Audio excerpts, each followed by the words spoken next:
Well, what a joy to have back with us Kate Obenshain. She authored the book Divider in Chief, and we had a great conversation with her about that book. There's a picture of it there on the screen, and it's still available. Certainly encourage you to get it. In fact, it may be more relevant now than it was when she first wrote it, so we're going to talk to her about that. Kate, what a delight to have you back with us today.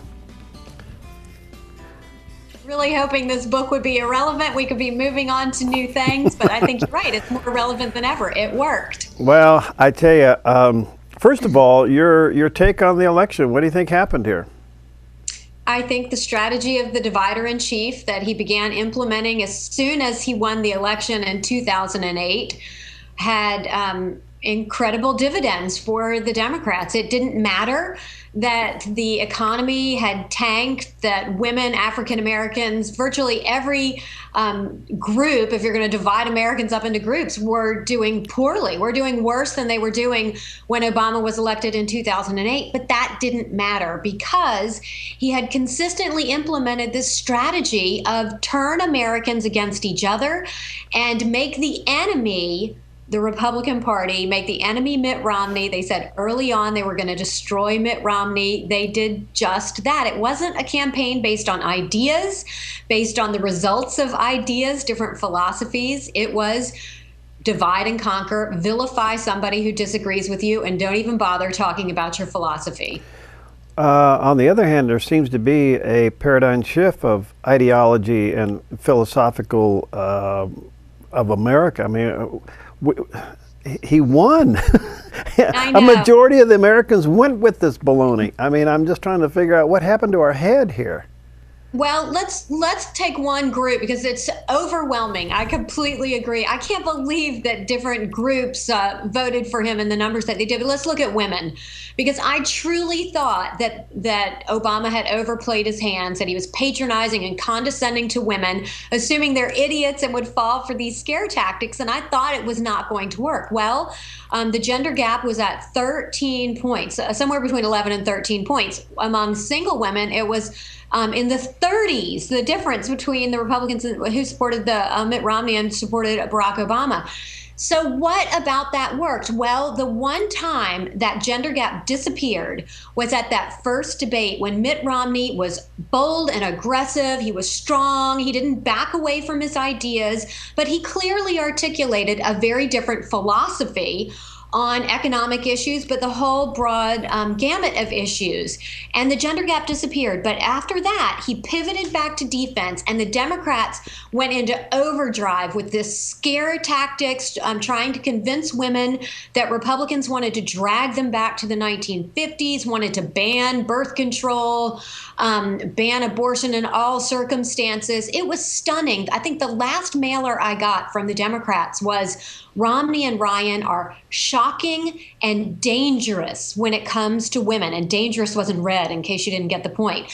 But there was no answer from conservatives. We had sort of staked out this position based on the media that if we don't talk about social issues, then maybe we'll be able to skate by. We'll just be able to go under the wire. But when you do that, you let the Democrats define conservatism, define the Republican Party, and they don't do a very good job of it. They paint it completely inaccurately, no compassion, vicious, male-dominated, and we did nothing to counter that, either philosophically or by putting our great conservative women out there.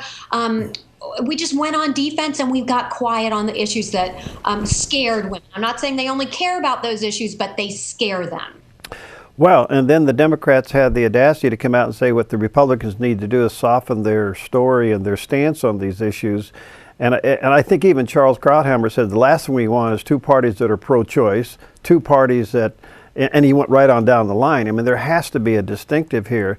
But I mean, if the Republicans buy that nonsense, we could be done forever.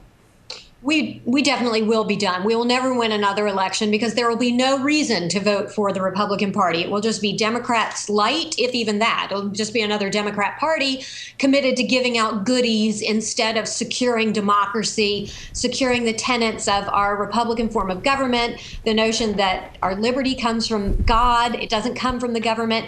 No, we have to stick with our core values, but we have to be bolder about it. Just like that Mitt Romney in the first debate, the one moment I think conservatives said, this is the guy we were hoping maybe he could be, and then poof, he disappeared. So I think absolutely we can't listen to the media tell us what we need to do to fix our movement and our party. They despise us and they despise what we stand for.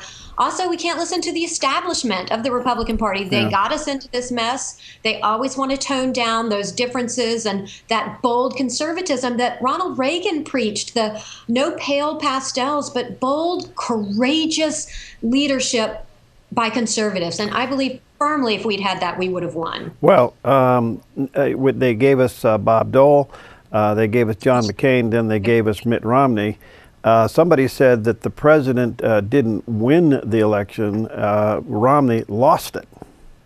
Well, I would argue that the president was incredibly strategic. And this notion of dividing Americans, of pitting them against each other on the basis of religion, of income, pitting rich against poor, successful against those who are struggling, men against women, women against women. It's this method of ripping apart the very fabric of America that has been so successful for the left. And the point about my book and why I think it's more relevant now is that now that this strategy has worked, they're going to try to implement it even more consistently than they have already, because it works. And that presents a danger to the democracy, because what Obama has done quite successfully is silenced those who disagree with him. Now, if John Boehner or any conservatives or Republicans say something against Democrat policy, what do the Democrats say? Aha, I told you, they hate poor people, they hate women, they hate blacks, they hate immigrants. That is empty. That is based on fear. It will destroy the democracy because people of differing opinions will not be free to debate and argue, just like our founding fathers were free to do. It wasn't kumbaya back then. It was the vigorous exchange of ideas, but reason was left free to combat bad ideas. Right now, reason is being intimidated by this vilification, by political correctness, by the real nastiness that's coming from the Democrats. You see it now when they're talking about the fiscal cliff argument. They're saying, Republicans don't care about children with disabilities, with Down syndrome and autism. They're using the same arguments that have been so successful. Conservatives have got to stand up and realize what they're up against. Let me ask you this.